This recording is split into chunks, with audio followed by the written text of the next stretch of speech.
पुरअमन एहतजाज के बावजूद हमें मुसलसल हरासा किया जा रहा है। बलोच तलबा और नौजवानों को धमकियां दी जा रही है, इनके अहल खाना पर दबाव डाला जा रहा है। कई बार ताकत के जरिए धरना खत्म करने की कोशिश की गई। क्या पुरअमन एहतजाज करना जुर्म है? हमने ना किसी सरकारी अमलाक को नुकसान पहुंचाया, ना कोई गैर कानूनी हरकत की, फिर भी हमारे खिलाफ जब्त के तमाम अरबे इस्तेमाल किए जा रहे हैं। हम दुनिया को बावर कराना चाहते हैं कि ये सिर्फ बलोच अवाम की नहीं बल्कि हर उस शहरी की लड़ाई है जो जमहूरी हक की एहतजाज इस्तेमाल करने पर रियासती जब्त का शिकार होता है। आवाज को दबाने की कोशिश अपने उरूज पर है। हम बलोच यकजहती कमेटी के एहलखाना और जबरी गुमशुदगियों के शिकार अफराद के एहलखाना गुज़िश्ता 19 दिनों से शदीद बारिश, झुलसा देने वाली गर्मी, सख्त धूप और रियासती दबाव के बावजूद यहाँ धरना दिए बैठे हैं। हमारा मकसद किसी सियासी फायदे या जाती मफाद के लिए नहीं बल्कि सिर्फ अपने प्यारों की फौरी और गैर मशरूत रिहाई के लिए है, जो किसी कानूनी जुर्म के बगैर रियासती अदारों के तवील में है। BYC की क़यादत को एक बार फिर कोयटा में अदालत में पेश किया गया, जहां इंसाफ के तकाजों को बुरी तरह पामाल किया गया। BYC हमारी ये प्रेस कॉन्फ्रेंस आज इसलिए भी अहम है कि कल इसी अदालती कार्रवाई की तफसील हम आगे बयान करेंगे, मगर ये वाजिया है कि अब जुर्म सिर्फ सड़क पर नहीं, अदालत के अंदर भी जारी है।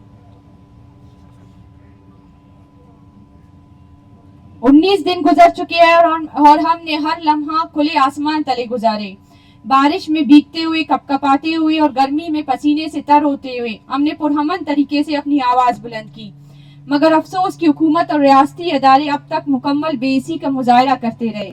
किसी ने हमारे दुख को संजीदगी से नहीं सुना, कोई खातिर ख्वाह इकदाम नहीं उठाया गया। हम सवाल करते हैं क्या इस मुल्क के शहरी होने के बावजूद हमारे लिए इंसाफ का दरवाजा हमेशा बंद ही रहेगा? इस्लामाबाद पुलिस और इंतजामिया का रवैया हमारे साथ न सिर्फ गैर हमदर्दाना बल्कि अफसोसनाक हद तक गैर इंसानी रहा है। पुरअमन एहतजाज के बावजूद हमें मुसलसल हरासा किया जा रहा है। बलोच तलबा और नौजवानों को धमकियां दी जा रही है, इनके अहल खाना पर दबाव डाला जा रहा है। कई बार ताकत के जरिए धरना खत्म करने की कोशिश की गई। क्या पुरअमन एहतजाज करना जुर्म है? हमने ना किसी सरकारी अमलाक को नुकसान पहुंचाया, ना कोई गैर कानूनी हरकत की, फिर भी हमारे खिलाफ जब्त के तमाम अरबे इस्तेमाल किए जा रहे हैं। हम दुनिया को बावर कराना चाहते हैं कि ये सिर्फ बलोच अवाम की नहीं बल्कि हर उस शहरी की लड़ाई है जो जमहूरी हक की एहतजाज इस्तेमाल करने पर रियासती जब्त का शिकार होता है। मुअज़्ज़िज़ साफ़ी हज़रात, अब हम अदालती कार्रवाई की तफसीलात आपके सामने रखना चाहते हैं। गुज़श्ता रोज डॉक्टर मारंग बलोच और दीगर कायदीन को इंसदाद दहशतगर्दी अदालत में पेश किया गया, जहां पुलिस की जानिब से कोई वाज़िया शवाहिद या पेशरफ्त न होने के बावजूद बार बार 14 दिन के तहत ज्यादा जिस्मानी रिमांड ATC जिस्मानी रिमांड में तोसी की जा रही है।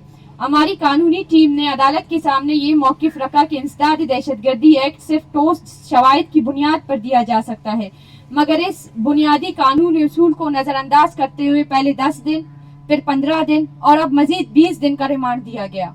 बलूचिस्तान की अदालतें जो इंसाफ फराहम करने के बजाय रियासती दबाव और साजिशों की ताबे दिखाई देती हैं, अब आईनी उसूलों को पसे पुश डालकर जब्त के निजाम में शरीक जुर्म बन चुकी है। अदलिया का काम आईन का तहफ़्फ़ुज़ और शहरियों को इंसाफ फराहम करना है, मगर बलूचिस्तान में अदलिया खुद नौआबादियाती ज़हनियत के तहत फैसला सुना रही है। BYC की क़यादत का वाहिद जुर्म ये है कि वो पुरअमन और आईनी तरीके से अपने बुनियादी हुकूक का मुतालबा कर रहे हैं। इन पर दहशतगर्दी जैसे झूठे इल्जामात डॉक्टर मारंग बलोच पर आयद किए गए हैं और इन्हें इन कैद खानों में रखा गया है जहाँ दहशतगर्दों को रखा जाता है। ये तर्ज हमल तमाम बैनुल अक़वामी इंसानी हुकूक के मयारात की खुली खिलाफ वर्जी है। काबिल एहतराम साफ़ी हज़रात, हमारी प्रेस कॉन्फ्रेंस का दूसरा अहम नुक्ता इस्लामाबाद के शहरियों से मुतल्लिक है, जिन्हें हमारे एहतजाज के बायस मुश्किलात का सामना करना पड़ा है।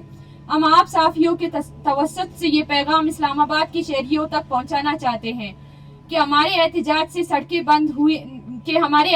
सड़कें बंद हुई और आवाम को मुश्किलात पेश आए, मगर इसकी असल जिम्मेदार हम पर नहीं बल्कि हुकूमत, पुलिस और इंतजामिया पर आयद होती है। हम जब इस्लामाबाद आए तो पुरअमन तौर पर प्रेस क्लब के सामने धरना देने के ख्वाह थे, وہ جگہ جہاں ہر شہری قانونی طور پر احتجاج کر سکتا ہے، مگر ہمیں وہاں اجازت نہ دی گئی۔ تمام راستے بند کر دیے گئے، حتیٰ کہ پریس کلب تک پہنچنے کے لیے 2 سے 3 دن تک رکاوٹیں کھڑی کی گئیں۔ ہم نے ہر ممکن کوشش کی کہ کسی کو تکلیف نہ پہنچے اور ہمارا احتجاج متعین مقام پر ہو، مگر ہمیں طاقت کے ذریعے روکا گیا اور مجبوراً سڑک پر بیٹھنا پڑا۔ اگر ہمیں قانونی اور پرامن جگہ احتجاج کی اجازت دی جاتی تو عوام کو کسی قسم کی رکاوٹ یا دشواری کا سامنا نہ کرنا پڑتا۔ ہم اسلام آباد کے شہریوں سے معذرت خواہ ہے، مگر یہ بھی بتانا چاہتے ہیں کہ ہمارے پیارے برسوں سے لاپتہ ہے۔ والدین تڑپ رہے ہیں، بہنیں بھائیوں کی راہ دیکھ رہی ہیں، بیویاں اپنے شوہروں کی واپسی کے لیے دعاؤں میں ہاتھ اٹھائے بیٹھی ہے۔ ہم کسی کو تکلیف دینا نہیں چاہتے۔ ہم خود شدید گرمی، بارش اور تکالیف کے عالم میں بچوں اور بزرگوں کے ساتھ سڑک پر بیٹھنے پر مجبور ہے۔ حقیقت یہ ہے کہ ریاست اور حکومت نے ہمارے ساتھ آپ اسلام آباد کے عوام کو بھی شدید تکلیف پہنچائی ہے۔ معزز صحافی حضرات، ہم یہ بھی واضح کرنا چاہتے ہیں کہ اسلام آباد انتظامیہ ہم پر مکمل کریک ڈاؤن کرنے پر آمادہ ہے۔ اسلام آباد پریس کلب کے تمام راستے بند کیے گئے اور ہمیں طرح طرح کی اذیتیں دی جا رہی ہے۔ تاہم ہم حب بھی پرامن ہیں اور پرامن ہی رہیں گے۔ ہم اسلام آباد پولیس انتظامیہ سے آپ سب کی موجودگی میں بات چیت کریں گے، ان سے درخواست کریں گے ہمیں اسلام آباد پریس کلب کے سامنے کیمپ لگانے کی اجازت دی جائے، تاکہ نہ راستے بند ہو بلکہ اسلام آباد کی عوام اور تاجر مزید تنگ نہ ہو۔ ہمیں امید ہے کہ ہمیں پریس کلب کے سامنے پرامن طریقے سے احتجاج کرنے سے نہیں روکا جائے گا۔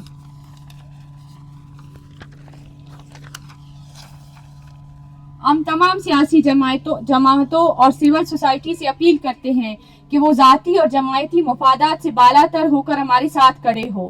بلوچ یکجہتی کمیٹی کے رہنماؤں کی گرفتاری اور جبری گمشدگیاں محض ایک خاندان یا ایک گروہ کا مسئلہ نہیں ہے، بلکہ ایک انسانی المیہ ہے۔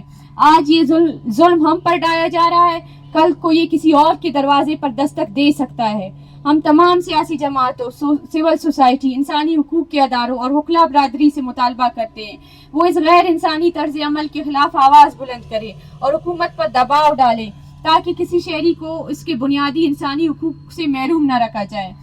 آخر میں ہم ریاست، حکومت اور مقتدر قوتوں سے کہنا چاہتے ہیں، ہم اس دھرنے سے اس وقت تک نہیں اٹھیں گے جب تک بلوچ یکجہتی کمیٹی کی قیادت کو فوری اور بلا شرط رہا نہیں کیا جاتا۔ ہم اپنے پیاروں کے لیے لڑتے رہیں گے، انصاف کے لیے ڈٹے رہیں گے، اور اگر ضرورت پڑی تو یہ احتجاج مزید بڑا ہوگا، مزید آوازیں اٹھیں گی، مزید لوگ ہمارے ساتھ شامل ہوں گے۔ ہمارے سب کا امتحان نہ لیا جائے، ہمارے عزم کو کمزور نہ سمجھا جائے۔ ہم یہ لڑائی اپنے پیاروں کی واپسی تک جاری رکھیں گے۔ ایک مرتبہ پھر ہم آپ تمام صحافی حضرات کا شکریہ ادا کرتے ہیں جو ہماری آواز کو پہنچانے میں مسلسل ہمارا ساتھ دے رہے ہیں۔ شکریہ۔